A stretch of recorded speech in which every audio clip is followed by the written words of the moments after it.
All right, I'm back to do another 10 minutes because I'm not done yet. So I was saying, Leslie Philippa Plazz, Zazoo Plazz with my second installment, Sunday, October 24th. I forgot to delete all the videos on my phone from the Eagle Scout ceremony last weekend. And, oh, well, this is funny. My dad, when we went up for my son to pin the eagle pin on me, I told my dad, here's my phone. I said, take a few shots of us while we're up there. So he looks at me. So this is always a good story of my dad and technology. So I see him, wrinkled brow. He's got my phone, and he's got his hand, and he's holding his finger down on the phone. I'm like, no!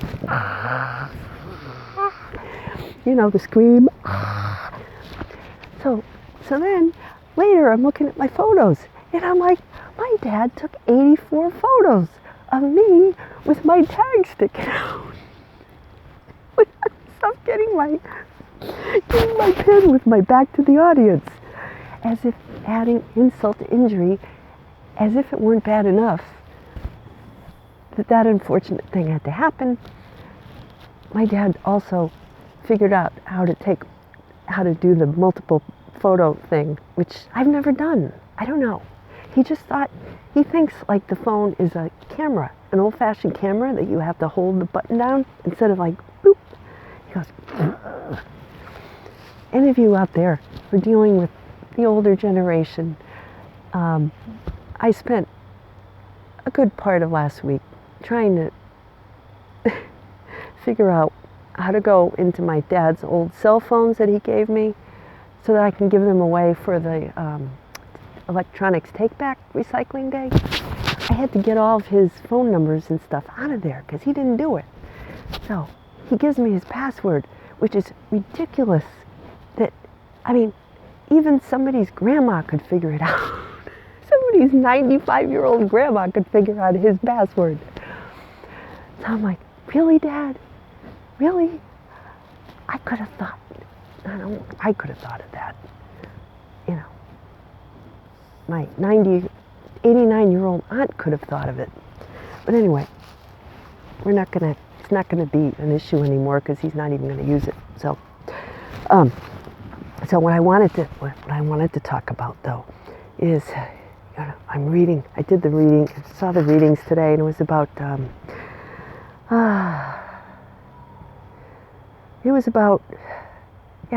Jesus curing the blind man. And that's perfect, giving sight, us being in the dark, it's starting to get dark. But that's this time of year, it's getting dark, right? And we long for the light. We all want to see. We want the light.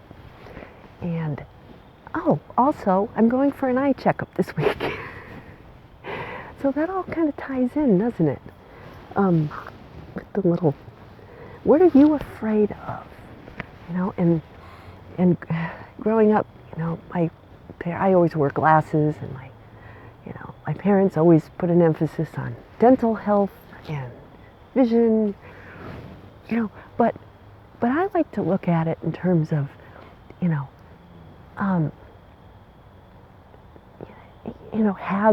having ideal health so that we can pursue, we can live as our higher selves. We can not focus on ourselves, but rather be of service to society. But we can't be of service to society unless we are healthy. So for me, it's a means to an end rather than an end. And that's where sometimes it gets muddy. Scorpio season is here. It's all about getting to the bottom of things. I'm like, all this stuff that keeps me from spending all day doing what I love. That's what I'm going to get rid of. All that crap, like figuring out what to wear, and, you realize how much time is wasted on that stuff? I don't care. If I want a glass of orange juice, I want to just drink a glass of orange juice. Anyway, so sometimes the little spiders can become the big spiders, especially in the dark. I'm watching this show right now.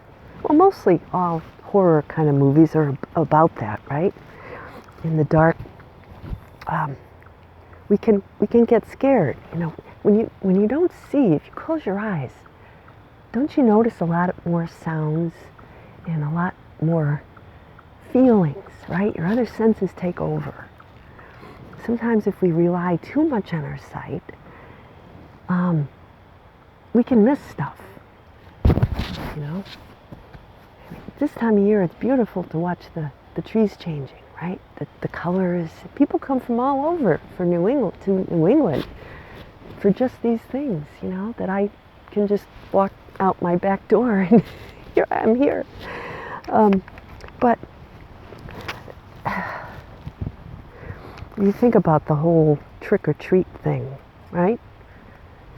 It's the universe. The universe, God, Spirit, tests us, tricks us. It's a trick, right?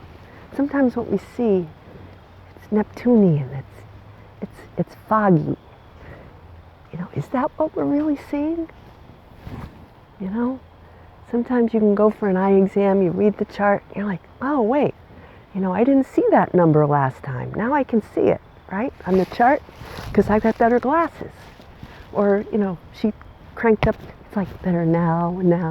I used to go when I was a kid, this guy, the eye doctor, it was like the son of the guy my grandfather used to go to, and he'd get up really close to you, you know, and he'd have the thing, and he'd look at you like better. And I swear, as a little kid, I would hold my breath, because the guy usually had, like, you know, garlic or whatever for lunch, or onions, and I'd smell his breath, and I could see his nose hairs up his nose, you know. So that, for me, going to the eye doctor was like, oh, you know. And then I'd have to go. There was this little optician in the little town where well, not so little town, but where we always went. It was family owned, because in those days, you know, even my husband, he had a cousin who was not around anymore, but he had his own little optician's office. You know, he'd go, he'd get fitted for the glasses, and it was a nice little mom and pop world we used to live in. Now you go and it's like, well, you know what it's like. It's all very kind of cold and modern and sterile, and, you know. But I went to see I have this eye doctor, and she read my book. She was interested to hear me talking about Zazoo Plazz. So she went and she read my book. And when I go, she talks to me about the book. Wow, I'm reading it. It's pretty funny. She's like, I'm really enjoying it. You have a nice style. And the lady who does my contacts, she read the book, and she said, well, you know, I like a longer book, but, you know, it was good. It was, you know, funny. So, yeah, I sold a book in India this week. A friend of mine from the MBA program at the University of Connecticut. He lives in Mumbai. He figured out how to get in touch with me. I may have mentioned this last week, but he actually read my book, went on my website, got the book, and then he sent me an email. He said, I really enjoyed your book. Thanks, Leslie. Cheers. Cheers. So I think I may have talked about him last week, but yeah, so the reviews are rolling in. Zazoo Plazz is a hit. What was I talking about? Oh, yeah, so trick-or-treating. So the universe tricks us, right? And it's a test. And if we pass the test, we get something sweet, which is, you know, my favorite. The little chocolate and marshmallow bars, the Three Musketeers. Just a little tiny one. Maybe some, I used to like candy corn, but it's too sweet now. And then I have to balance it off, because I do sweet and salty. So I got to balance it off with some salted pumpkin seeds. You know, oh, it's blinking at me again. So, yeah, but if we see the light, right? We're in our cave. We've got these tricks. We've got these tests. But Scorpio season, if we investigate our fears, we look for the skeletons, right? Look for the skeletons. We can, you know, they're not that big. They're this big, right? And then we can deal with them and put them away and have our candy bar. And that's the end of the story. All right? So, oh, my husband went visiting the cemetery today with his mom. So the last thing I wanted to say was focus on the beautiful now. Sometimes we get hung up in the past or here's in the future. Now is the time. Stay in the now. Happy Halloween. See you next week. Zazoo Plazz signing out. Boom. Bye-bye. Bye-bye.